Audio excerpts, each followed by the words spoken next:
Dentro da visão dos fundamentos doutrinários, estamos explorando nas últimas aulas a doutrina do Espírito Santo, falando sobre a sua pessoa e a sua obra. Dentro desse assunto, temos uma abordagem importante que não pode ficar de fora, que diz respeito ao falar em línguas. Eu sei que é um desafio, uma aula de meia hora, tentar esgotar um assunto que me fez escrever um livro inteiro a respeito disso, intitulado Falar em Línguas, a linguagem sobrenatural de oração, que inclusive recomendo a sua leitura para que você tenha um entendimento mais acurado daquilo que será apresentado apenas uma versão resumida aqui. Também temos um curso inteiro na nossa escola online a respeito disso. Portanto, eu preciso direcionar a expectativa, não vamos responder tudo o que as pessoas possam estar procurando entender a respeito do assunto nessa aula e não temos o propósito, na visão das aulas do Fundamentos Doutrinários, de entrarmos demais em detalhes, porque queremos cobrir a visão geral de diversos assuntos doutrinários. Então fique aí a recomendação, caso você queira se aprofundar no assunto, para que ou acesse o nosso curso, ou para que adquira o nosso livro, e para facilitar, nós vamos deixar no descritivo aí o link de acesso tanto a uma coisa como outra. A manifestação do falar em línguas ela é exclusiva do Novo Testamento. Ainda que Paulo, em 1 Coríntios 14, cite uma profecia de Isaías, dizendo, por meio de outras línguas, de lábios estranhos, ou, dependendo da versão, gaguejantes, o Senhor falará a esse povo, ele se refere a isso como sendo o cumprimento de algo anunciado, porém não experimentado no Antigo Testamento. Quando falamos dos 9 dons do Espírito Santo, 7 deles, nós temos registros das suas manifestações no Antigo Testamento, mesmo antes da Era da Graça, onde o Espírito Santo habitaria permanentemente em nós e viria para trabalhar essa transformação na imagem de Jesus. A unção sobre, antes de a unção interna, como falamos na última aula, já era experimentada e 7 dos 9 dons eram desfrutados. No entanto, a manifestação do dom de variedade de línguas e do dom de interpretação de línguas, assim como vou fazer uma distinção da oração em línguas, ao longo da aula eu vou fazer essa distinção, elas são exclusivas da Nova Aliança, do Novo Testamento. Eu quero começar destacando uma declaração de Jesus. Em Marcos, no capítulo 16, de 15 a 18, nós vemos o Senhor Jesus dizendo, e disse-lhes, vão por todo o mundo, preguem o evangelho a toda criatura, quem crer e for batizado será salvo, quem porém não crer será condenado.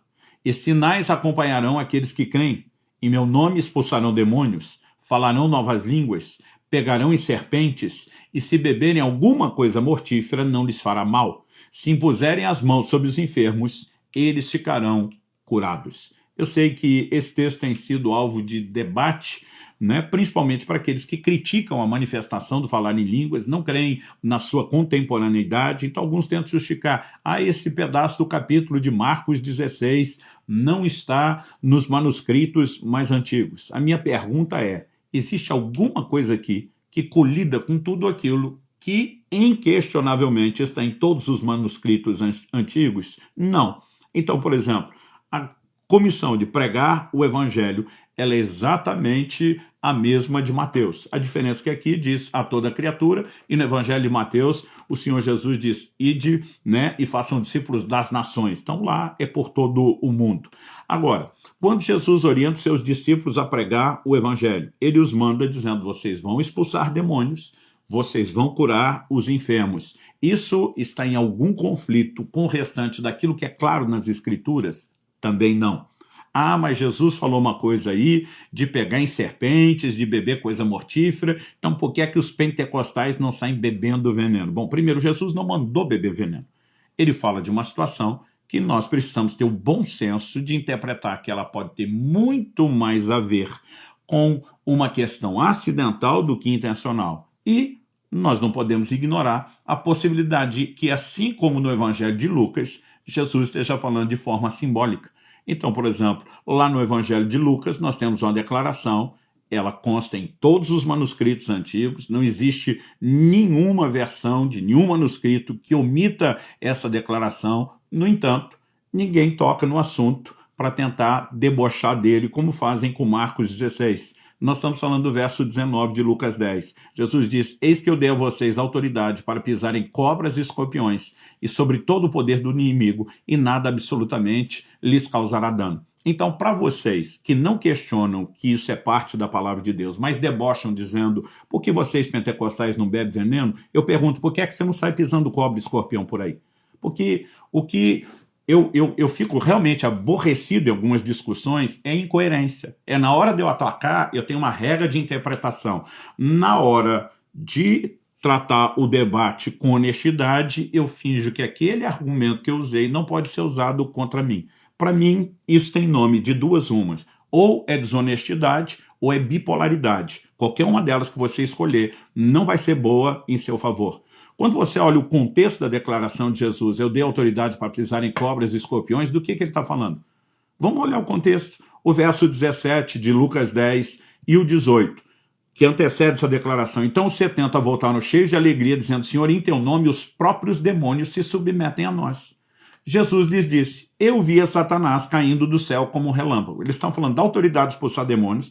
Jesus fala da queda de Satanás. E agora ele está dizendo: eu dei a vocês autoridade para pisar cobras, escorpiões e todo o poder do inimigo. Jesus não está necessariamente falando de cobras e escorpiões no sentido literal, saia pisando eles, procurando. Jesus usa isso como uma figura, assim como Apocalipse 12 se refere a Satanás, chamando ele de antiga serpente. Agora, se isso serve como simbolismo aqui, e no verso 20 Jesus vai continuar tratando o assunto. No entanto, alegrem-se não porque os espíritos se submetem a vocês. Jesus não está dizendo alegrem-se não porque serpentes e escorpiões se submetem. Ele volta no assunto dos espíritos, porque é uma simbologia. Quando ele fala de serpentes e escorpiões que simbolizam aquilo que o inimigo poderia usar para tentar trazer dano. E ele está dizendo: eu estou guardando e protegendo. E ele diz: no entanto, alegrem-se não porque os espíritos se submetem a vocês, e sim porque o nome de cada um de vocês está registrado no céu. Então a pergunta é: existe alguma coisa na declaração de Jesus que entre em colisão com o restante daquilo que as escrituras dizem? Não em absoluto. E nem tampouco quando nós temos a frase: esses sinais seguirão os que creem, falarão novas línguas. Nós vemos o quê? No dia de Pentecostes, todos foram cheios do Espírito Santo e passaram a falar em outras línguas. Nós vemos Paulo escrevendo e dizendo: eu quero que todos vós faleis em línguas, muito mais que profetizeis. Como que Paulo ia querer que todo crente daquela igreja falasse, se isso não é para hoje ou sequer se fosse para todo mundo? Então vamos discutir isso de uma forma mais honesta, ainda que não possa ser exaustiva. Nós olhamos para isso e percebemos que Jesus tratou como a promessa do Pai. Essa promessa envolve um conceito que vem desde o Antigo Testamento: ser cheio e falar. Evidentemente, a definição de falar em outras línguas, ela não é clara no Antigo Testamento, mas é muito clara no Novo Testamento.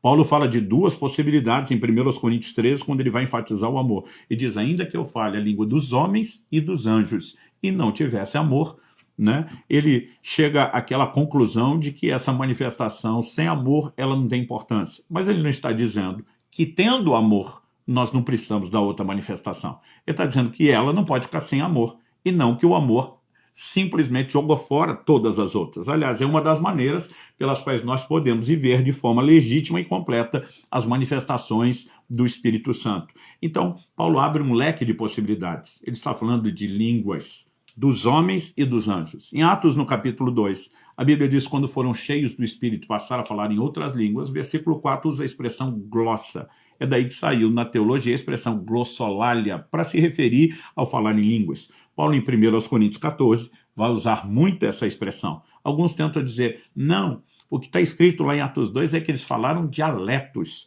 tanto que as pessoas os ouviam na própria língua. Sim, a partir do versículo 5, você vai ver o testemunho de gente dizendo que os ouviam falar no seu próprio dialeto das grandezas de Deus. Mas quando você continua olhando e consultando as declarações, né, que nós podemos dizer bem alinhadinhos com o original grego, de novo, vai haver um intercâmbio e Lucas vai voltar ao uso da palavra glossa, né? Então, por exemplo, no versículo 6, a Bíblia diz: porquanto os ouviam, cada um os ouviam falar na sua própria língua, no original, dialectos. Verso 7, estavam, pois, atônitos e se admiravam, dizendo: vede, Não são, porventura, todos esses, galileus, todos esses estão aí falando? Como os ouvimos falar, cada um em nossa própria língua materna, né? A palavra usada aqui, mais uma vez, né? Na língua materna, você tem a expressão dialectos. Agora, à medida que você olha a descrição, né, daquilo que aconteceu e de como Paulo vai tratar essas verdades no Novo Testamento, o intercâmbio com a palavra glossa é indiscutível, seja, né, o uso anterior do versículo 4, né, ou seja, aquilo que eu e você podemos olhar em 1 Coríntios, em especial o capítulo 14, como eu vou apresentar para vocês. Então, a possibilidade de que essa manifestação ela possa nos levar a falar o que Paulo chama de língua dos anjos. Nós não sabemos, né, se ele está falando que isso é literalmente a maneira como se conversa lá, ou alguns sugerem, isso é só a maneira de dizer que não são línguas humanas, são celestiais. Eu digo, nos falta mais informação para explorar a fundo o detalhe, mas ele abriu um leque de possibilidade, algo diferente, que não sejam apenas línguas humanas. Que não estamos falando de línguas conhecidas. Outro dia eu vi uma pessoa tentando explicar quando Paulo diz, dou graças a Deus que falo mais em línguas do que todos vós. Estava falando da quantidade de idiomas que ele sabia. Aí eu olho e digo, mas deve estar de brincadeira para falar uma coisa dessa. Porque em 1 Coríntios 14, 13, Paulo diz, o que fala em línguas, ore para que possa interpretar. Você está falando de uma língua natural, que é o conhecimento humano, por que ele vai orar para poder interpretar uma língua que ele já sabe interpretar? Segundo, como é que isso seria uma manifestação do Espírito Santo se qualquer ímpio pode aprender uma língua natural? E como que ter uma língua natural faria esse ímpio que tem um conhecimento de um outro dialeto oferecer qualquer coisa para a edificação da igreja? Se Paulo está dizendo que as línguas que ele falava diz respeito mera e simplesmente a línguas humanas, por que é que Paulo diz, eu prefiro falar 5 palavras com entendimento no meio de vocês do que 10.000 em línguas?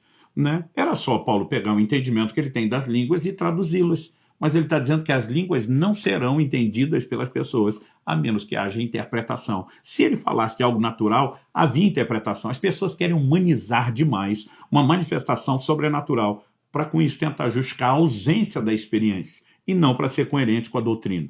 Mas eu creio que muita confusão vem do fato da gente não distinguir os diferentes tipos. E eu quero chamar a sua atenção para isso.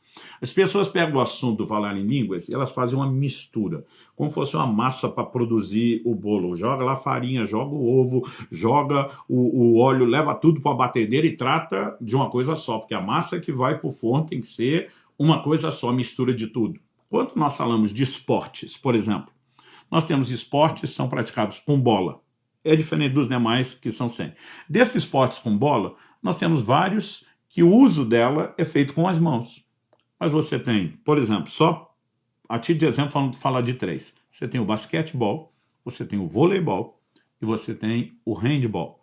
Os 3 são esportes, os 3 usam bola, os 3 se jogam com as mãos. A pergunta é, eles têm as mesmas regras e são o mesmo esporte? Não. Não é porque são esporte, porque usa a bola, porque joga com a mão, que nós vamos definir como a mesma coisa. Alguém entra numa farmácia e vai encontrar ali muito medicamento. Bom, as drugstores de hoje viraram verdadeiros mini-mercados. Mas, por mais, vamos focar na parte de medicamentos. Por mais que seja o lugar onde se venda medicamentos, a pergunta é, todos os medicamentos são iguais? Não. Os seus propósitos são os mesmos? Não. A forma de uso é a mesma? Não. Alguns deles são para ingestão oral, outros são pomadas que se passam na pele, outros são, né, para que simplesmente se faça uma injeção e, às vezes, há uma definição muito clara, isso aqui é intramuscular, não pode ser colocado na corrente sanguínea. Então, a gente não pode tratar como tudo igual. A pergunta é, de onde foi que nós tiramos a ideia que quando o Novo Testamento fala do falar em línguas, fala de uma coisa só? Então, preste atenção. Eu quero ler com você 1 Coríntios, capítulo 14, de 1 a 4. Paulo diz assim, sigam o amor e procurem com zelo os dons espirituais. Ou seja, o amor não é substituição para os dons, é quesito para fluir com eles. Sigam o amor e procurem com zelo os dons espirituais, principalmente o de profetizar. Então ele vai dizer, de todos os 9, profecia tem destaque. Aí ele vai dar motivo de por que a profecia ela precisa ser mais enfatizada. E diz, pois quem fala em línguas não fala para as pessoas, mas para Deus, e ninguém o entende. Pois por meio do Espírito fala mistérios. Mistério significa segredos, coisas ocultas. Mas o que profetiza fala para as pessoas, edificando, exortando e consolando. Verso 4, o que fala em línguas, a si mesmo se edifica, mas o que profetiza edifica a igreja. Então, para produzir edificação, vamos voltar na questão do falar em línguas, né? E eu quero refutar mais uma vez a ideia de que não são idiomas. Assim como quem profetiza fala por meio do Espírito Santo, e é só por isso que ele consegue edificar a igreja, como é que o que fala em língua se edifica? Você está falando só algo natural, né? E não existe nenhuma manifestação sobrenatural nisso. Então, é evidente, nós estamos falando de duas manifestações sobrenaturais, não só com propósitos distintos, mas com uma maneira de funcionar completamente diferente. Então eu quero fazer um quadro que ajude você a enxergar a distinção que Paulo está colocando entre línguas e profecia. Então, de um lado, sobre o falar em línguas, ele dá uma característica no verso 2, sobre as línguas, que o homem fala a Deus. Mas, ao mesmo tempo, ele estabelece um contraste na sequência do verso 3, falando sobre profecia, que Deus fala ao homem. Então, enquanto no falar em línguas ele está dizendo que o homem fala a Deus, no verso 3 ele está dizendo que a profecia, Deus, pelo seu Espírito, fala aos homens. Então, elas têm propósitos completamente distintos. Ele dá uma outra característica, né, no versículo 2, quando ele diz que ninguém entende quem fala em línguas. Mas, ao mesmo tempo, ele sinaliza no verso 3, né, que o que profetiza está falando para as pessoas e elas só podem ser edificadas, exortadas e consoladas. Por quê? Porque está falando na linguagem delas, portanto, presume-se que todos entendem. Então, vamos continuar o contraste. Falar em línguas, o homem fala a Deus. Profecia, Deus fala ao homem. Completamente distinto. Falar em línguas, ninguém entende. Profecia, todos entendem. Completamente distinto. No verso 4, ele diz, o que fala em línguas, a si mesmo se edifica. Então, o propósito de falar em línguas aqui é apresentado como edificação pessoal. Mas ele diz que aquele que profetiza edifica a igreja. Então, aqui nós temos edificação coletiva. É muito importante fazer essa distinção dessas três áreas, né? Reconhecer que o apóstolo Paulo está fazendo e usando essa argumentação para nos levar às conclusões que eu quero apresentar. Por quê? No verso 5, nós vamos perceber que o apóstolo Paulo diz que se as línguas tiverem interpretação, então elas são iguais à profecia e não diferentes. Olha o que ele diz no verso 5. Eu quero que vocês todos falem línguas, mas muito mais que profetizem. Pois quem profetiza é superior ao que fala em línguas, a não ser que as interprete para que a igreja receba edificação. Aqui a superioridade do dom tem muito mais a ver com o alcance, estrategicamente falando. Ele está dizendo que o que fala em línguas edifica só a si mesmo e mais ninguém. Mas quem profetiza edifica toda a igreja. Ele diz, a menos que a manifestação do falar em línguas seja seguida de interpretação. Então, em vez de ninguém entende, com a interpretação todos entendem. Em vez de, a edificação é só de quem fala, agora a edificação é de todo mundo que ouve. Mas a interpretação, ela muda completamente o propósito. Por quê? Se de um lado falar em línguas, o homem só está falando com Deus, o que a gente pode chamar de uma linguagem de oração. Por outro lado, profecia, Deus está falando com o homem. E a Bíblia está dizendo que línguas com interpretação é igual a profecia. Então o homem não está mais falando com Deus quando tem interpretação. Deus é que está falando com o homem. Portanto, as expressões que nós usamos antes, no quadro comparativo que apareceu aí para você na tela, línguas e profecia, se elas forem trocadas por línguas sem interpretação, no lugar onde só estava línguas, e línguas com interpretação no lugar onde está profecia. Quando falei sobre os dons, eu dei um exemplo aqui a título de ilustração, que profecia é semelhante a uma nota de 100, línguas com interpretação são 2 de 50. Ou seja, se você só tem línguas, inferior à profecia. Se você tem línguas com interpretação, igual. Mas não apenas igual no sentido de importância, igual no sentido de cumprimento e propósito. Então, línguas sem interpretação, usada para edificação pessoal, não pode ser confundidas com línguas com interpretação destinadas à edificação coletiva. O que é que isso significa?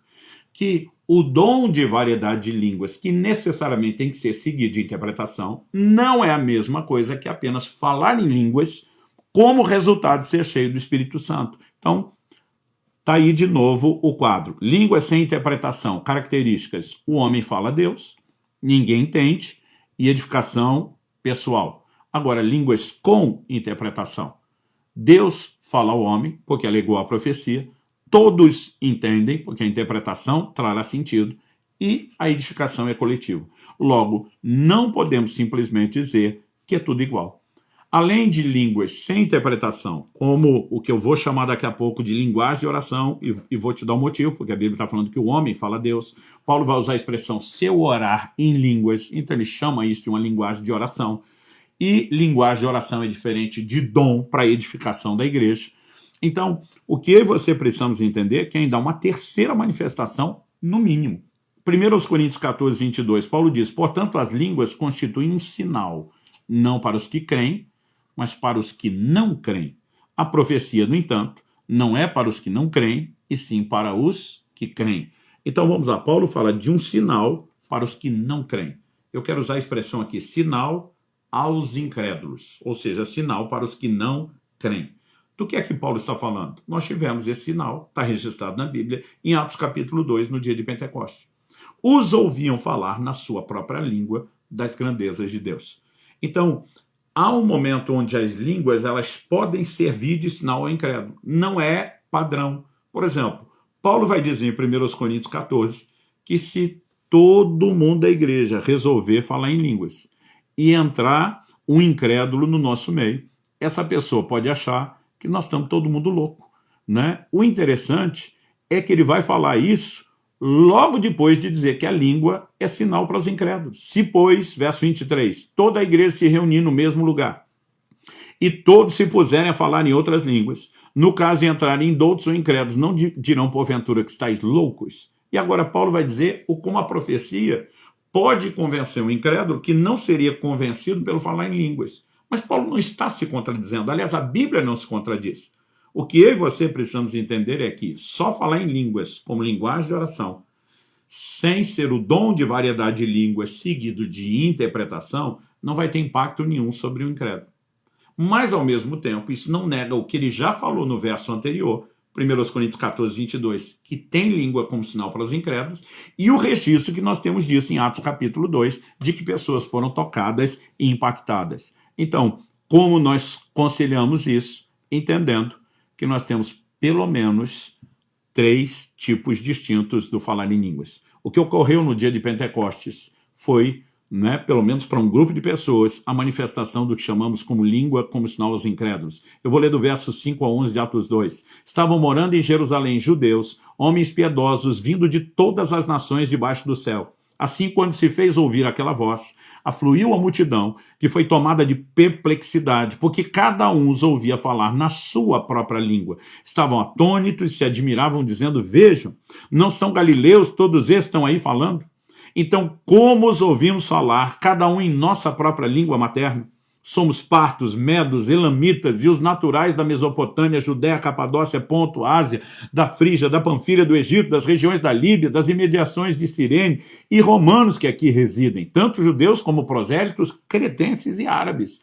Como os ouvimos falar sobre a grandeza de Deus em nossas próprias línguas? Então, evidentemente, nós tivemos aqui uma manifestação que trouxe um impacto poderoso e levou muitas pessoas à conversão, né? E eu acho interessante comentar, quando chega aqui no verso 11, eu fiz o comentário antes e não terminei, os ouvimos falar nas nossas próprias línguas, agora dialecto, ele mudou para glossa, aquela manifestação sobrenatural. Isso tem levado muita gente a discutir. As pessoas falaram mesmo na língua deles, ou eles os ouviram?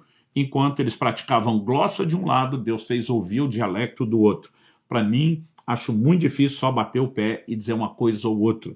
Tenho conhecido pessoas que têm tido as duas experiências. Foram movidos pelo Espírito Santo e falaram na língua da pessoa, e teve gente que apenas estava orando, em outras línguas, e alguém que a ouvia entendeu no seu próprio idioma. Eu, particularmente, quero chamar a sua atenção para o foco.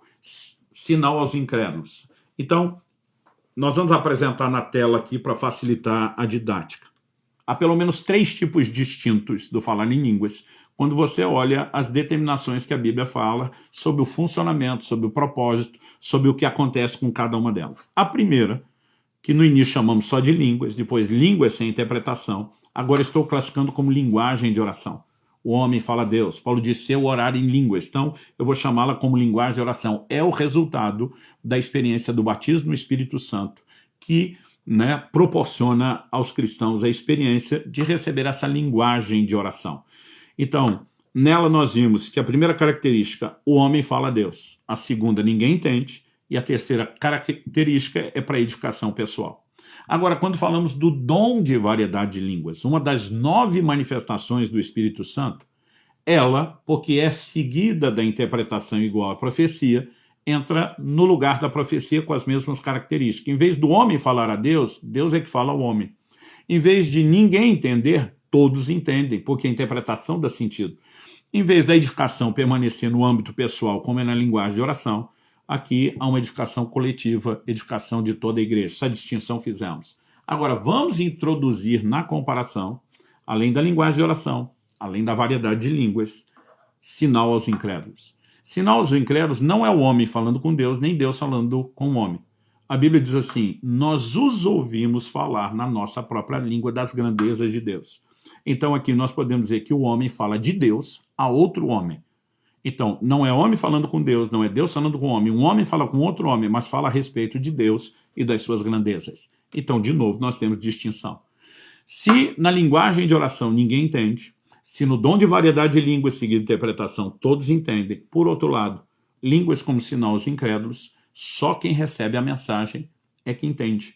Então, de novo, nós temos uma característica que coloca ela num patamar diferente das outras. Terceiro, na linguagem de oração, a edificação é pessoal. No dom de variedade de línguas, seguido de interpretação, a edificação é coletiva. Mas na língua, como sinal aos incrédulos, a edificação é de terceiros. Não é de quem fala, não é dos demais que estão ouvindo, apenas daquele que entendem. Ou seja, quando estabelecemos esse quadro de comparação, nós não podemos dizer que é tudo a mesma coisa. E a falta de distinguir os tipos é que tem gerado muita confusão. Então as pessoas ficam discutindo, é para todo mundo ou não é? Eu lembro que eu cresci dentro de uma estrutura de igreja e dizia, olha, se os dons realmente são contemporâneos, o que a gente não quer garantir com toda certeza, pelo menos nós temos que entender que o falar em línguas não é para todo mundo. E eles iam lá para a declaração de Paulo aos Coríntios. Falam todos em outras línguas? E a resposta que está presumida, implícita ali, é não. Aí, eu, entendendo isso, quando tive a experiência do batismo no Espírito Santo e a experiência, comecei a ver que no meio que eu frequentava, onde tinha agora a experiência, todo mundo dizia, não, é para todo mundo. Jesus diz, esses sinais seguirão os que creem. Quem são os que creem? Quem crê e for batizado será salvo. É para todo salvo. Como que não é para todo crente? Aí eu ia lá falar para essa turma, não, gente, é para todo mundo, porque eles disseram isso. Mas essa turma dizia, não, mas explica o nosso. Falam todos em línguas? E a resposta presumida é não. Eu voltava e dizia, olha, eles falou que vocês não explicaram o versículo deles. Mas eles explicaram o nosso? Também não. E ficava nessa briga. Aí um dia alguém falou, mas nós temos outro aqui. Paulo diz, eu quero que todos falem línguas. 1 Coríntios 14:5. Como é que ele ia querer algo que não é possível? Falei, boa essa. Ia para outro grupo, dizia, mas explicou o nosso? Também não. E em nome do não explico o meu, eu jogo fora o resto, o que nós precisamos procurar é a conciliação. Então a pergunta a ser feita é, quando os textos que sinalizam que é para todo mundo, eles falam de que tipo do falar em línguas? E aquele que diz que não é para todo mundo, fala de qual tipo? Os dois textos que sinalizam que é para todo mundo vão na direção da linguagem de oração. O único texto que sinaliza que não é para todo mundo fala do dom de variedade seguida de interpretação. E aqui, se Deus não me deu esse dom, mas deu outro para edificar a igreja, ele não está sendo nem justo comigo, nem com o resto do corpo, porque eu serei um instrumento de edificação. Mas se ele dá uma ferramenta de edificação pessoal, mas não dá outro, alguma coisa está em falta. Então, nós precisamos entender que a linguagem sobrenatural de oração, ela é diferente do dom que tem utilidade pública. Ela é para edificação pessoal. É por isso que Paulo vai dizer no verso 18, eu dou graças a Deus, porque falo mais em línguas do que todos vocês. Ele está dizendo, se tem uma edificação, eu vou usar essa ferramenta, e eu vou usar muito. Então ele diz, olha, no caso de falar em línguas na Assembleia Pública, versos 27 e 28, ele diz que não sejam mais do que 2 ou quando muito 3, isso sucessivamente, ou seja, um de cada vez, e haja quem interprete. Mas não havendo quem interprete, fique calado na igreja e tem gente para ir. Mas ele diz, falando consigo mesmo e com Deus. Ou seja, você não precisa falar em voz alta, mas usa isso no âmbito pessoal. Quando fazemos essa separação, Não há como negar o quê? No verso 4 de 1 Coríntios 14, Paulo diz: o que fala em línguas a si mesmo se edifica. Essa edificação envolve, eu exploro isso no meu livro, no meu curso, pelo menos 7 benefícios, e eu quero encorajá-lo em relação a eles. É o conhecimento revelado, a edificação na fé, orar à vontade de Deus, andar em vitória sobre a carne, desenvolver a sensibilidade espiritual, adentrar no perfeito louvor e, ao mesmo tempo, desfrutar de intercessão sobrenatural. Que Deus nos ajude a não só compreender, mas a desfrutar dessa prática e dessa experiência.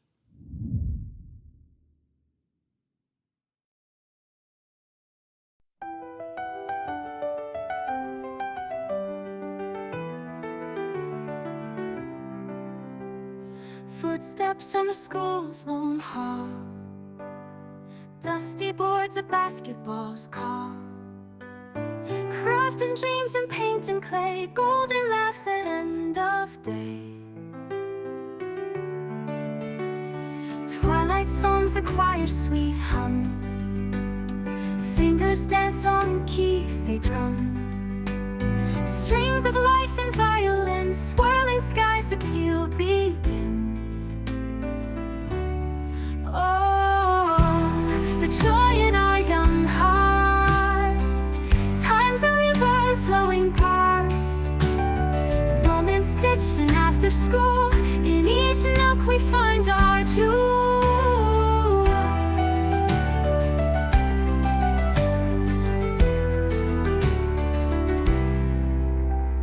Castles rise in paper forts, secrets shared in whispered retorts, traces left in sideline sand, hand in hand we understand.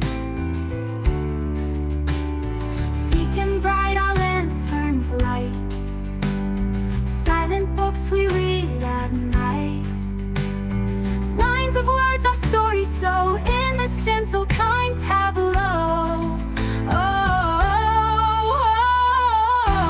The joy in our young hearts, time's a river flowing parts, moments stitched in after school, in each nook we find our jewel.